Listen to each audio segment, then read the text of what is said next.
এই দেখ বোতল থেকে এই বোতল দিয়া এই গাপ্পি মাছের ভিতরে যে ময়লা জমছে এটা উঠাবো।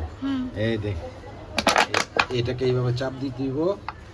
এটা এখন হাওয়া ভরে দিলে এই যে হাওয়া এই ছেড়ে দিলাম, এটার ভিতরে দিয়ে কত ময়লা ঢুকছে, ময়লা ঢুকছে না? হ্যাঁ, এটা হলো বুদ্ধি এই গাপ্পি মাছের ট্যাঙ্কি থেকে ময়লা পরিষ্কার করার সহজ পদ্ধতি।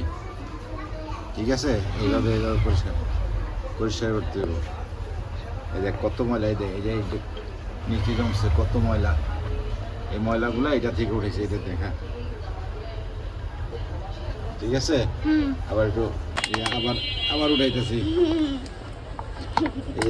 এই যে ময়লা, এই যে ময়লা, এই যে ময়লা, এই যে ময়লা এসে পড়তেছে, এই যে ময়লা, এই যে কতগুলো ময়লা আসছে।